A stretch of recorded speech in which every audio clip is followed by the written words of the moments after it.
What's up, everybody? Coach Mills here, coming at you with a relatively regular intro for a change. And in this video, I'm going to be breaking down 8 things that you think are good, but are actually pretty bad and easily counterable. We're going to be talking about characters that you might think are really good, but really they're not that great. And we're going to be talking about strategies that you might be incorporating into your gameplay that is really not very effective at all. Now, the first thing that a lot of people complain about all the time, and this is like the #1 menace for low ranks, and it's Bastion. And I know, a lot of you have lost to Bastion in games that you really shouldn't have lost to Bastion. I mean, you were winning the game by a mile, enemy picks Bastion, feels freaking terrible to play against, and you just lose. Well, the thing is, Bastion is very, very bad of a character when you look at his pick rate across every single game and every single rank, and just in general, he's a very one-dimensional character. He has one thing that he can do well. He can post up on a freaking point, he can be shielded, and he could shoot things. That's pretty much all he could do, but there are a lot of ways that you can counter a Bastion from every single role, and this is all you gotta do. The first thing you gotta do is not engage the Bastion just straight on. If the Bastion is coming at you, doesn't matter who you are, do not engage him directly. That is not what you should be doing. You should not be playing into the Bastion's strength. To let your shield take a lot of damage, don't just feed into the Bastion. Whatever role you are, you need to make sure that you are using natural cover to your advantage and engaging onto Bastion at a very specific time. On top of that, taking alternate angles or high angles can allow you to either get an ability on that Bastion or do a giant amount of damage to him from around the shields that are protecting him. Imagine playing a Roadhog or an Ana, either sleeping or nading or hooking a Bastion from the high ground can be a way that you just shut him down and get a kill for free. Now, if you're another character like a DPS, whether you're a Genji, Tracer, Reaper, you can route in a way around natural cover that once you see the Bastion, you are on top of him and you are jumping around and all on top of him, so it's very hard for him to shoot you, and you're going to be able to burst him down before you can do anything about it. So that being said, I did an entire video on this topic some time back, so go check it out if you want to know more or see more on the Game Leap website down below. But let's move on to the next thing that a lot of people think is freaking insane, but not really that good at all, and it's Genji. Now, there are a lot of meta characters right now that we break down in our meta videos. You know, Reinhardt, McCree, freaking Echo. There's a lot of characters that are really, really good in the meta right now, but one that we never talk about is Genji, because honestly, when you're Masters and above, Genji doesn't really see that much play. Because even though Genji has a very high mechanical ceiling, even players that have accessed that ceiling, players that can play Genji to the highest mechanical level, can still not get more average impact than so many other characters. Now, yes, you might be getting rolled by a Genji in your rank, and I'm going to break down some of the reasons for that and some things that you can do to actually shut that down right now. The first problem with people going up against Genji is they are not keeping enough track of a Genji. They're not noticing the Genji ahead of time, and players are basically getting dove on a Genji when a Genji routes all the way around them, gets into their back line, and before they realize the Genji is there, the Genji is already on top of them. And yeah, if you didn't put any pressure into that Genji, forced him to use cooldowns, forced him away, and he has dash, reflect, and he's right on top of you, if you're a support, yeah, you're gonna die, but if you realize what he's doing ahead of time, you can shut him down, put pressure, make him run away. On top of that, way too many players are positioning far too aggressively up against the Genji when they don't have enough life to do so. You gotta remember that a Genji can burst about 100 HP out of nowhere with a dash and some shurikens plus a melee, so you gotta be hyper cognizant of how far a Genji is from you and when you should back off, play for heal, play for peel, instead of allowing this Genji to get a ton of free value, just cleaning up kills on people who think they're safe, but they're really pushed way too aggressive. And then the last problem that people run into is that they don't understand Genji's strengths and weaknesses. They don't know what it's like to play Genji. They don't know what it's like to play against counters of Genji. While Genji wants to play against freaking like McCree, Zen, and Ana all day, every day, because he has some counterplay to that, if he's up against a freaking Ashe, a Moira, a Brig, these characters can be really frustrating and a lot more frustrating to deal with than some of the other options. If you really think Genji is overpowered after everything I said, you don't want to listen to me, then I implore you to go pick Genji and go play Genji. Like, I don't know, 10 games in a day. Just go do it and try to dive into the enemy backline and take note of all the things that shit on you, and you're going to realize really quickly that there are many, many ways to shut down this cyber ninja.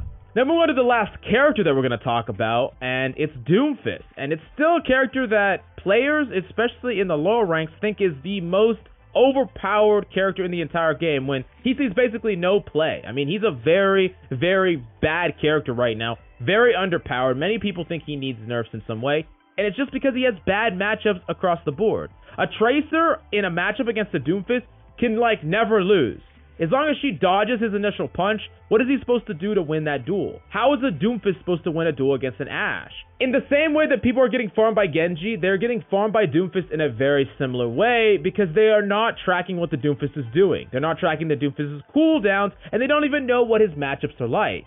On top of that, if a Doomfist is engaging on one of your teammates, just putting in a little bit of damage into that Doomfist can completely mess up his duel, and it can be really easy for you plus the person he's going on to basically 2v1 that Doomfist and kill him. I think when it all comes down to it, a little bit of game sense about what it's like to play as Doomfist or as Genji is really what you need to identify what makes these characters good and bad in what scenarios.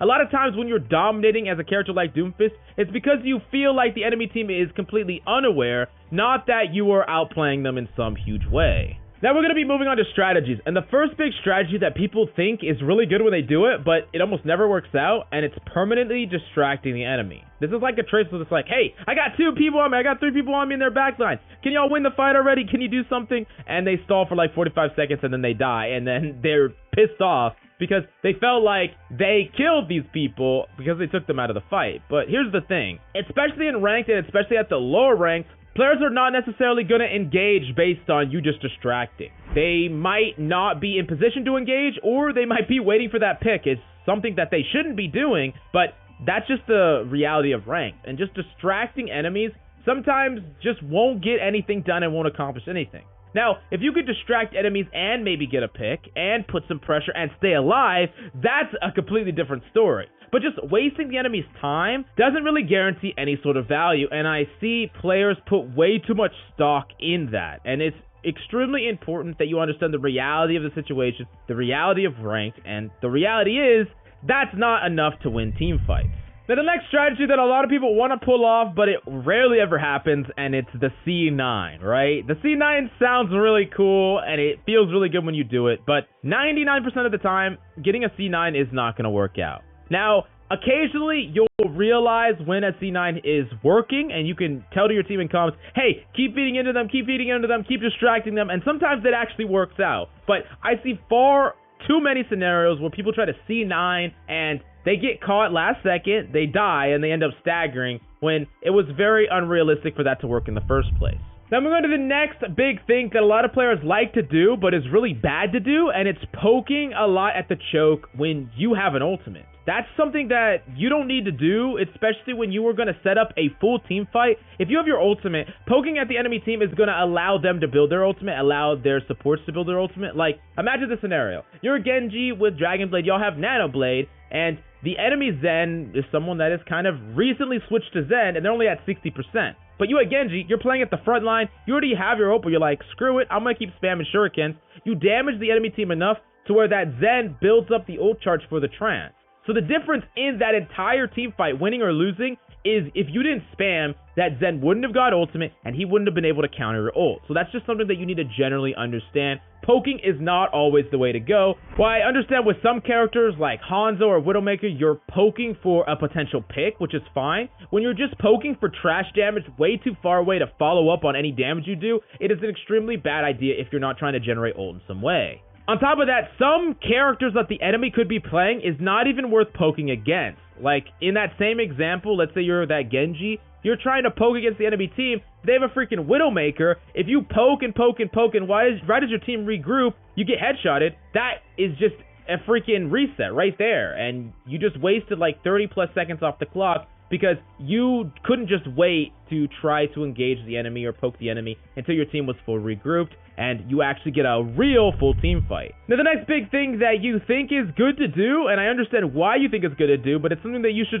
try to do a lot less than you have been in the past. Now, that is having 3 on cart, or rather always having 3 on cart. While yes, it's nice to have a little bit increase in cart speed, it is typically far better to take space or take control of the areas in front of the cart. Not only do you get to push out with your team, and potentially snowball the enemy team so they never get to regroup because they're not backing up far enough to just regroup as a full team. You get to take really powerful positions. You get to take the high ground. You get to take a wide amount of space so that when enemies try to engage, they get attacked from multiple angles. They never get a full, true one team versus one team fight. And I really think that a lot of players value that little bit of extra card speed way too much over all these other benefits that I just listed. Now, the last big thing that a lot of players do, and it really could actually be costing you entire games, and it's running away in a lost team fight when it's not realistic for you to get away. Let me give you a perfect example on Eichenwald second. Let's say you are in a team fight, right? And it's close to the end, it's close to the stretch, it's like right underneath the bridge. Well, if you've lost like 3 or 4 people, your first instinct is like, hey, I gotta get away. We lost this, let's just get away. But if you run away, the card is gonna move, and if the enemy team has some form of mobility or you can't get away with your mobility, you're gonna get killed late. And then your team is gonna have to contest with you down at the very end right before the enemy team caps. Now, if you would have just pushed onto the point, died, because of course you're gonna die, they're gonna have to clear you off there, but at the very least, the cart will not move until you get wiped. And that will give you enough time to respawn and fight with your team to contest the point last second. That can be the entire difference between winning that fight and losing it, and way too many people don't take these things into account, and they rely a lot more on their instincts when they're just like, hey, I should run away, it's lost, and then they get staggered, and then they lose the game as a result. Thank you so much for coming by. I freaking love your faces, and I'll see you next time.